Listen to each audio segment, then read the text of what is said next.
Hi friends, welcome to Voice Over by G. நான் உங்க ஜெயஸ்ரீ. உங்க தனிமைக்கு இனிமை கொடுக்க இந்த வீடியோல it's okay to not be okay அப்படின்ற ஒரு கொரியன் சீரிஸோடைய 13வது எபிசோடோட வந்திருக்கேன். 12வது எபிசோட்ல ரதியோட அம்மா தான் ராமோட அம்மாவை கொலை பண்ணாங்க அப்படின்றது ராமுக்கு தெரிஞ்சிருச்சு. அதனால மனமுடைஞ்சவர் ரதியை கத்தி விட்டுறாரு. இருந்தாலும் சமாதானமாயி நைட்டு வந்து காதலியை பார்த்து வருத்தப்பட்டுட்டு அவர் போய் படுத்து தூங்க. அடுத்த நாள் காலையில ராம், ரதி, குரு 3 பேருமே வந்துட்டு ஒரு ஃபேமிலி போட்டோ எடுத்துக்கிறாங்க. அப்ப கொஞ்சம் மனசு மாறி தன்னை தானே வந்துட்டு சரிப்படுத்திட்டு வந்து ரதி கிட்ட பேசுறாரு. இந்த ஃபேமிலி போட்டோ நம்ம 3 பேரும் ஒரே ஃபேமிலி அப்படின்றதுக்கான ஒரு சாட்சி. இனிமே நீ என்னோட ஃபேமிலி தான், உன்னை நான் பத்திரமா பார்த்து பரதி அப்படின்னு அவளுக்கு வந்து உறுதி கொடுத்துட்டு அடுத்ததான் ஒரு இடத்துக்கு போறாங்க. அங்க இந்த அசிஸ்டன்ட் இருக்காங்க, நம்ம லியோட அசிஸ்டன்ட். அவங்க தான் ஏற்கனவே ரதிக்கு வந்து இல்லுஸ்ட்ரேட்டரா ஒர்க் பண்ணிட்டு இருந்தாங்க, இந்த படம்லாம் வரைஞ்சு தர. ஸோ அதனால அவங்க குரு கிட்ட வந்து ஒரு சில இன்ஃபர்மேஷன்ஸ் சொல்றாங்க. ரதியோட கதைக்கு இப்படியெல்லாம் படம் வரையணும், நீ பண்ணிடுவியா அப்படின்னு கேட்க அவங்க கேட்ட விஷயத்த கொஞ்சம் கோவமா எடுத்துக்கிட்டு அதெல்லாம் எனக்கு பண்ண தெரியும், எனக்கு என்ன வருதோ அதை நான் சூப்பரா பண்ணி தருவேன் அப்படின்னு அவர் அங்க சொல்லிட்டு போறாரு. ஏன்னா வந்து குருவும் கொஞ்சம் அன்பிரடிக்டபிள் தான், உடனே வந்து யார்கிட்டயும் ஜெல்லாக மாட்டாரு. பட் இருந்தாலும் அசிஸ்டன்ட் அதை எதுவும் பெருசா எடுத்துக்கல. அப்படியே அந்த சீன் அங்க கட்டாக இங்க லீய காட்டுறாங்க.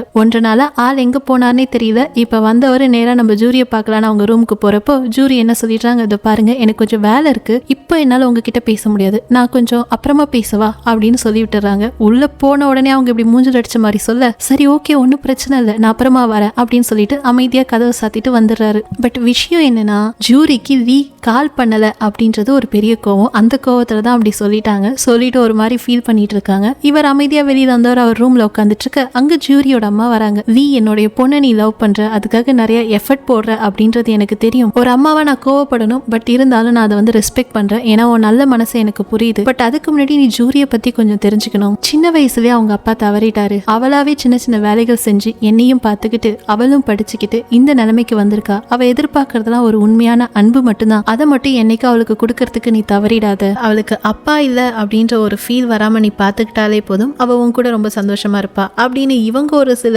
செய்திகள் எல்லாம் வந்துட்டு துணுக்கு சீட்டா கொடுத்துட்டு போக அந்த சீன் அங்க கட் ஆயிட்டு அரண்மனையில காட்டுறாங்க. ஏ ரூம்ல வந்து தங்குன்னு சொல்லிட்டு ரதி கேட்டுட்டு இருக்க. சாரிமா அது முடியாது, என் அண்ணனை தனியா விட முடியாது அப்படின்னு ராம் சொல்ல, எனக்கு ஏன் தெரியும், திரும்பி பட்டாம்பூச்சை பார்த்து அவர் பயந்து கனவு கண்டு ஏந்திரிப்பார் தானே, அப்படி ஏதாச்சும் பட்டாம்பூச்சி வந்தா அதெல்லாம் நான் பிச்சு போட்டு கொன்னுடுவேன் அப்படின்னு சொல்ல, உடனே நம்ம ராம் கட்டி பிடிச்சி அதெல்லாம் ஒன்றும் இல்லை, நீ அதை எதுவுமே பண்ணக்கூடாது சரியா அப்படின்னு சொல்லவே, சரி ஓகே நான் எதுவுமே பண்ண மாட்டேன்னு சொல்றா. ஆனா இதுக்கு பின்னாடி இருக்கிற ரீசன் நமக்கு என்னன்னு தெரியும். பட்டாம்பூச்சி நீங்க மென்ஷன் ஆறது ரதியோட அம்மா தான். ஸோ அப்படியே இவங்க 2 பேரும் நல்லா சமாதானம் ஆயிட்டு கொஞ்சம் ரொமான்ஸ் எல்லாம் பண்ணி முடிக்க அந்த சீன் அங்க கட் ஆயிட்டு அடுத்த நாள் ஹாஸ்பிட்டல்ல காட்டுறாங்க. அங்க ஒரு தாத்தா வந்துட்டு அட்மிட் பண்ணியிருந்தாரு குரு. அவர் வந்து ஒரு புக் எடுத்துட்டு குருவை மீட் பண்ண வராரு. அங்க குரு வந்து படம் வரைஞ்சிட்டு இருக்கும் போது அவர் எடுத்துட்டு வர புக் என்னன்னு பாத்தீங்கன்னா, நம்மளுடைய ரதி எழுதின ஒரு புக் தான், ஜாம்பி பாய்னு ஒரு புக் இருந்திருக்கும். ஸோ அந்த புக்ல வந்து உனக்கு பிடிச்ச ஒரு விஷயம் என்னன்னு கேட்க, நடந்த விஷயங்கள் எல்லாம் யோசிச்சுக்கிட்டு மனசை கெடுத்து கூடாது, அதுல இருந்து மீண்டு வரது எப்படின்னு நம்ம தெரிஞ்சுக்கணும் அப்படின்னு குரு சொல்றாரு. இது 2 பேருக்குமே பொருந்தும். ஏன்னா ஏற்கனவே ஏதோ ஒரு வார்ஃபீல்ட்ல பைத்தியமானவர் இன்னமும் அதை நினைச்சுக்கிட்டே இருக்காரு இந்த தாத்தா. சோ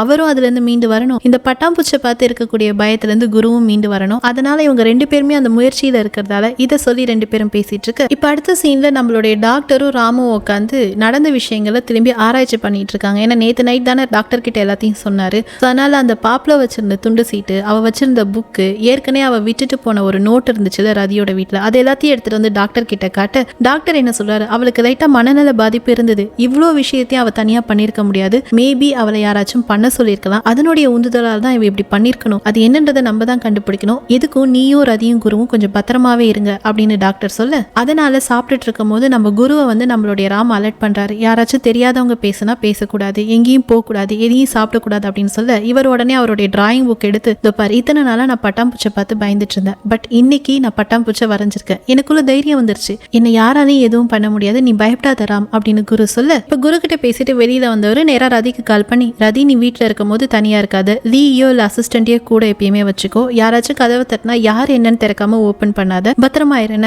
அப்படின்னு சொல்ல இவங்களுக்கு ரொம்ப சந்தோஷமாயிடுது. ஏன்னா இத்தனை நாளா தனியா இருந்த இவங்களுக்கு இது வரைக்கும் யாரும் இந்த மாதிரி ஒரு கேர் கொடுத்ததில்ல. அதனால அவங்க சந்தோஷமா காலை கட் பண்ண, கால் கட் பண்ற டைம்ல ஒரு பேஷண்ட் வந்து இவங்களை கூப்பிடுறா, அதாவது ராம கூப்பிடுறா. அந்த குரல் நம்ம ரதிக்கு கேட்டிருந்தா, அது ஒரு பொண்ணோட குரல். ஆனா அவங்க ஒரு குழந்தையோ இல்ல பொண்ணோ கிடையாது, கொஞ்சம் பெரியவங்க தான். பட் ஆனா இவர் உடனே கூப்பிடுறாரு அப்படின்னு சொல்லிட்டு போனை வச்சுட்டு இந்தாண்ட இருக்கிற ரதி மண்டையை பிச்சுக்கிறா, யாரோ ஒரு பொண்ணு கூப்பிட்டாலேன்னு சொல்லிட்டு. சோ அவங்க வந்து இப்ப கொஞ்ச நாளா ஒரு மாதிரி சின்ன பொண்ணு மாதிரி நடந்துக்கிறதால அவங்களுடைய பாதிப்பு என்ன அப்படின்றத நம்மளுடைய ராம ஒரு பக்கம் ஆராய்ஞ்சிட்டு இருக்காரு. ஏன்னா அவரோட வேலையே அதுதான் இல்லைங்களாங்க. சோ அப்படி அந்த பக்கம் நடந்துட்டு இருக்க. இந்த பக்கமா நம்மளுடைய ரதியை காட்டுறாங்க. குரு வந்து ஹாஸ்பிட்டல்ல இருந்து வீட்டுக்கு வந்துட்டாரு. வந்தவர்கிட்ட ரதி சொல்லிட்டு இருக்காங்க, நீ எல்லா படத்தையும் அழகா வரைகிற, ஆனா எந்த படத்துலையும் ஃபேஷியல் எக்ஸ்பிரஷனே இல்லை. இது இல்லாம ஒரு கதையை நம்மளால கன்வே பண்ண முடியாது குரு. நீ என்ன பண்ணுவ ஏது பண்ணுவேன்னு தெரியாது, எனக்கு ஃபேஷியல் எக்ஸ்பிரஷன்ஸ் வரணும் என்ன அப்படின்னு சொல்லிட்டு நம்மளுடைய ரதி சொல்ல அதை பத்தி குரு யோசிச்சுட்டு இருக்க. கட் பண்ணி ஹாஸ்பிட்டலை காட்டினா அந்த சீஃப் நர்ஸ் வந்து நம்மளுடைய ராம் கிட்ட பேசுறாங்க. அந்த சீஃப் நர்ஸ் வந்து என்ன சொல்றாங்க ராம் கிட்டன்னு பாத்தீங்கன்னா, இந்த மாதிரி ரதியோட அப்பாவோட உடல்நிலை ரொம்ப மோசமா இருக்கு, அந்த பொண்ணை வந்து பேச சொல்றதா இருந்தா பேச சொல்லுங்க, நம்மளால எதுவும் ஃபியூச்சருக்கு உறுதி கொடுக்க முடியாது அப்படின்னு சொல்லவே சரி நான் பேசுறேன்னு சொல்லிட்டு அன்னைக்கு நாள் நைட்டே போய் ரதியோட அப்பாவோட உடல்நிலைமையை பத்தி ரதி கிட்ட பேசுறாராம். பட் ஆனா ரதி வந்துட்டு அவரை பாக்குறதுக்கோ பேசுறதுக்கோ நினைக்கிறதுக்கோ ஒன்னும் இல்லைன்னு உறுதியா சொல்ல சரி ஓகே அவரை கஷ்டப்படுத்த வேணாம்னு சொல்லிட்டு அந்த பேச்சை பேசாம அப்படியே விட்டுறான். இப்ப அடுத்த நாள் ஹாஸ்பிட்டல்ல அந்த சின்ன பொண்ணு மாதிரி ஒரு பேஷண்ட் திடீர்னு மாறி நடந்துக்கிறாங்களா, அவங்க கத்திட்டு இருக்காங்க. என்னாச்சுன்னு அந்த இடத்துக்கு போயிடறான். பார்த்தா அந்த பொண்ணுடைய அப்பா வந்திருக்காரு. ரொம்ப வயசானவர், ஏதோ உடல்நல சரியில்லை போல இருக்கு. வந்து அந்த பொண்ணு கூப்பிட்டு போகலான்னு சொல்லிட்டு முயற்சி பண்ணிட்டு இருக்காரு. ஆனா இந்த பொண்ணு போக மாட்டேங்கிறா. அதனால டாக்டர் கூப்பிட்டு வச்சு என்னாச்சு ஏதாச்சுன்னு பேச, என்னோட கிட்னி ஃபெயிலியர் ஆயிடுச்சு, இப்ப அவளோட கிட்னி எனக்கு வேணும், அதனாலதான் அவளை கூப்பிட்டு போகணும்னு நினைக்கிறேன்னு சொல்லிட்டு ரொம்ப செல்ஃபிஷா பேச டாக்டர் பிடிச்சி ஏறுன்னு ஏறிறாரு. சின்ன வயசுல அந்த பொண்ணு அவ்வளவு கொடுமைப்படுத்தி அந்த பொண்ணுக்கு மனநலம பாதிப்பு வர அளவுக்கு ஆக்கி விட்டுட்டு இப்போ உனக்கு ஒரு பிரச்சனை அந்த பொண்ணு தேடி வரைய, உனக்கெல்லாம் வந்து மனசாட்சியே கிடையாது, ஒழுங்கா இங்க இருந்து போயிடு அப்படின்னு டாக்டர் திட்டி விட, இருந்தாலும் அந்த ஆள் கேட்காம திரும்பி இந்த பொண்ணு எங்க இருக்கா அப்படின்னு தேடிட்டு வராரு. அப்பதான் ராம் வந்து அந்த பொண்ணை சமாதானப்படுத்தி உட்காந்து என்ன நடந்துச்சு ஏது நடந்துச்சுன்னு பேசிட்டு இருப்பாரு. சோ அவர் வரதை பார்த்து ராம் பின்னாடி ஒளிஞ்சுக்கிட்டு ராம் பின்னாடியில இருந்து பேச ஆரம்பிக்கிறா. சின்ன வயசுல இருந்து என்ன அவ்வளவு கொடுமைப்படுத்தினீங்க, அம்மாவை என்னையும் சரியா பாத்துக்கல, நான் பொசஸ் ஆயிருக்கேன், பேய் பிடிச்சிருக்குன்னு சொல்லிட்டு என்ன ஒரு இடத்துல விட்டுட்டு போயிட்டீங்க, இதனாலேயே என் வாழ்க்கை எப்படி போயிடுச்சு, இப்பவும் வந்து என்னுடைய உடம்புல ஒரு உறுப்பு வேணும்னு கேக்குறீங்களே, எனக்கு உங்க கூட வரதுக்கு விருப்பமும் இல்லை, எனக்கு பயமா இருக்கு அப்படின்னு அவ சொல்ல, எப்படியோ அந்தாலும் அங்கேருந்து போக அவர் போனதுக்கு அப்புறமா வந்துட்டு அந்த பயத்திலேயே ராம கட்டி பிடிச்சிட்டா வாழறா. அப்படியா வாழும் போது ராமுக்கு பெரிய லேடியா தெரியல, ஒரு சின்ன குழந்தை மன கஷ்டப்பட்டு அழற மாதிரி இருக்கு. ஆறுதல் சொல்லிட்டு அவர் அங்க இருக்க கட் பண்ணி இந்தாண்ட நம்ம குருவை காட்டுறாங்க. ஃபேஷியல் எக்ஸ்பிரஷன்ஸ் வேணும் நீ வரையறதுலன்னு சொன்னாங்க இல்லைங்களா, அதனால அதுக்கோசரம் அவர் ட்ரை பண்ணிட்டு இருக்காரு. அதுக்கு நம்மளுடைய ஜேசும் அந்த அசிஸ்டன்ட்டும் ஹெல்ப் பண்ணிட்டு இருக்காங்க. ஏற்கனவே அசிஸ்டன்ட் வந்து பேசும்போது இவர் எல்லாம் எனக்கு தெரியும் போன்னு சொல்லிட்டு போயிட்டாரு. பட் இப்ப அசிஸ்டன்ட் நல்லா வரையறவலையா அவ இவருக்கு ஹெல்ப் பண்ணிட்டு இருக்க. சரி ஓகே நான் ஒரு பிரேக் எடுத்துக்கிறேன், இது எனக்கு ரொம்ப ஸ்ட்ரெஸ்ஸா இருக்கு அப்படின்னு அவர் அங்கேருந்து போக கட் பண்ணி நம்ம ஜூரியை காட்டுறாங்க. ஜூரிக்கு ஒரு கால் வருது. கால் பண்றது யாருன்னு பார்த்தா நம்ம ரதி. உனக்கு கொஞ்சம் பார்க்கணும் பேசணும் வர முடியுமான்னு சொல்லி அவளை கூப்பிட்டு ரெண்டு பேரும் தண்ணி அடிச்சு பேசிட்டு இருக்காங்க நம்மளுடைய ரதியோட அரண்மனையில. ஸோ அரண்மனையில நம்ம ரதியும் ஜூரியும் பார்த்து பேசிட்டு இருக்கிறது வந்து நம்ம ஜூரியோட அம்மா மூலியமா லீக்கு தெரியவே, ஐயோ அவங்க ரெண்டு பேரும் ஒன்னா பேசக்கூடாது, நான் உடனே போய் என்னன்னு பாக்குறேன்னு சொல்லிட்டு லீ பரபரன்னு கிளம்ப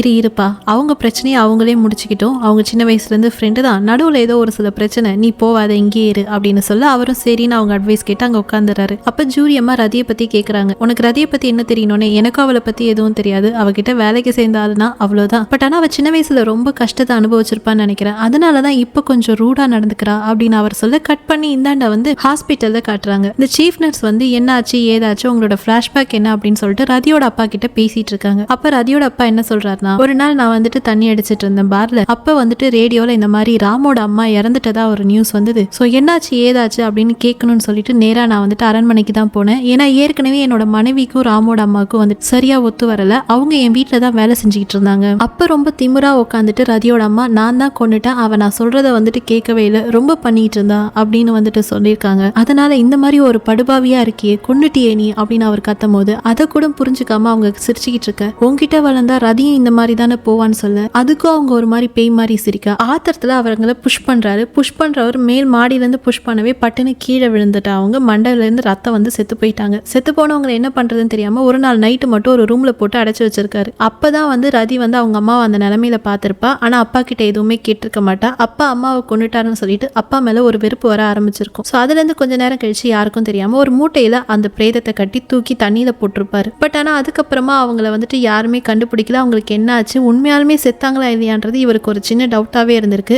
அதோடய இவர் திரும்பி வீட்டுக்கு வரும்போது ரதி அங்க படிக்கட்டுல உட்காந்து இவங்க அப்பா ஒரு மாதிரி பாக்குறா. பார்க்கும் போதே தெரிஞ்சிருச்சு நடந்த எல்லா விஷயமும் ரதிக்கு தெரிஞ்சிருக்குன்னு சொல்லிட்டு. இருந்தாலும் அப்பாவும் பொண்ணு அதை பத்தி பேசிக்காமலே தொடர்ந்து அவங்க வாழ்க்கையை வந்துட்டு நகர்த்திருக்காங்க. ஆனா ரதியோட அப்பாவுக்கு வந்துட்டு இந்த மாதிரி ரதியும் அவங்க அம்மா மாதிரி ஒரு மான்ஸ்டரா தான் வருவா, கெட்ட எண்ணங்கள் கொண்ட ஒரு பொண்ணாதான் வளருவா அப்படின்னு ஒரு நம்பிக்கை அவரோட மனசுல ஆழமா பதிஞ்சிடவே தான் இத்தனை நாளா அவர் ரதியை வந்து கொலை பண்ண ட்ரை பண்ணிருக்காரு. சோ இவ்வளோ விஷயங்களை அவர் அந்த சீஃப் நர்ஸ் கிட்ட சொல்லிட்டு இருக்கும் போது அந்த இடத்துக்கு நம்மளுடைய ராமு வந்து இந்த கதையெல்லாம் கேட்டுட்டு போறாரு. ஸோ இந்த மாதிரி ஃபிளாஷ்பேக்ல தான் ரதியோட அம்மாவோட ஃபேஸையும் நமக்கு காட்டியிருப்பாங்க. நான் உங்களுக்கு அதை சீன்ல காட்டியிருப்பேன். ஸோ இதெல்லாம் முடிஞ்சு அடுத்த நாள் காலையில ஒரு நியூஸ் வருது. என்னன்னு பார்த்தா நம்ம ரதியோட அப்பா இறந்துட்டாருன்னு சொல்லிட்டு இத்தனை நாளா அவருக்கு உடம்பு சரியில்லாதப்ப போய் பார்க்காதவ ஒரு வழியா இப்ப போய் பார்க்கறா, வருத்தப்படுறா. இன்னைக்கு ரொம்ப தனியாயிட்டா, பேசலனாலும் அப்பான்னு ஒருத்தர் இருந்தாரு, இனிமே அவரும் கிடையாது இல்லைங்களா, அதனால குருவும் ராமும் அவளுக்கு வந்துட்டு ஆதரவா இருக்க.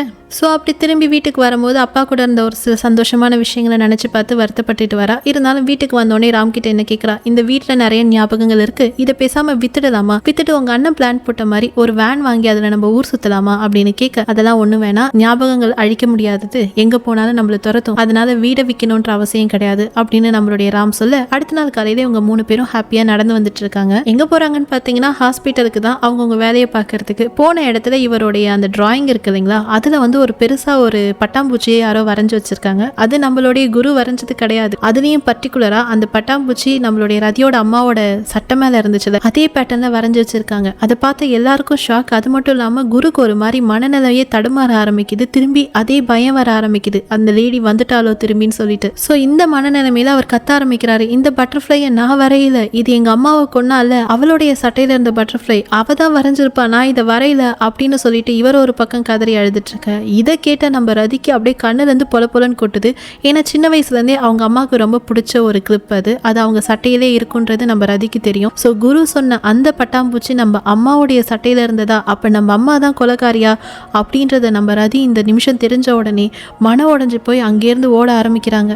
ஸோ இப்படி இவங்க கதறி அழுதுகிட்டு ஓடும் போது இதை எல்லாத்தையும் பார்த்த நம்ம ராமும் பின்னாடியே நில்லு சமாதானம், அவ எங்க ஓடுற அப்படின்னு கேட்க, சொல்லு ராம் இதெல்லாம் உண்மையா, அப்போ உங்க அம்மாவை கொண்டது எங்க அம்மா தானா, இது உனக்கு தெரியுமா அப்படின்னு கேட்க, அவர் எந்த ஒரு பதிலும் சொல்ல முடியாம அமைதியா இருக்க, அவரோட அமைதியே அதுக்கான பதில் அப்படின்றது நம்ம ரதிக்கு தெரிஞ்சிருச்சு. அதனால ரொம்ப மனமுடைஞ்சு அவங்க அங்கேருந்து ஓடி போக, கட் பண்ணி ஒரு லேடி கார்ல வந்துட்டு இருக்காங்க. அவங்களோட சட்டையில பார்த்தா அதே பட்டாம்பூச்சி. இப்பதான் அப்படியே கொஞ்சம் கேமராவை டில்ட் பண்ணி அந்த பட்டாம்பூச்சில இருந்து அந்த முகத்தை காட்டுறாங்க. யாருன்னு பார்த்தா அங்கதான் வச்சாங்க ட்விஸ்ட், நம்ம சீனியர் நர்ஸ். இவங்க ஏன் இதை போட்டுட்டு இருக்காங்க அப்படின்னு பார்த்தா இவங்க தான் ரதியோட அம்மா. ஆனா பிளாஷ்பேக்ல வேற முகம் காட்டினாங்களே அப்படின்னு ஒரு டவுட் வருது இல்லைங்களா. ஒருவேளை இவங்க உயிர் தப்பிச்சதுக்கு அப்புறமா இவங்க உயிரோட இருக்கிறது யாருக்கும் தெரியக்கூடாது அப்படின்றதுக்கோசரம் ஏதாச்சும் சர்ஜரி பண்ணிருப்பாங்க போல இருக்கு. ஃபேஸ் டோட்டலா மாறி இருக்கு. இப்போ ஒரு மாதிரி பேய் மாதிரியே சிரிச்சுட்டு உனக்காக நான் வரேன் அப்படின்னு சொல்லிட்டு பேசிட்டு வராங்க. காரை ஓட்டிட்டு வராங்க. அதே ட்ரெஸ், அதே பட்டாம்பூச்சி. மந்தி என்ன அட்டூழியம் பண்ண போறாங்கன்னு தெரியல. இப்படியே ஒரு ட்விஸ்ட் அண்ட் டர்ன்ஸோட,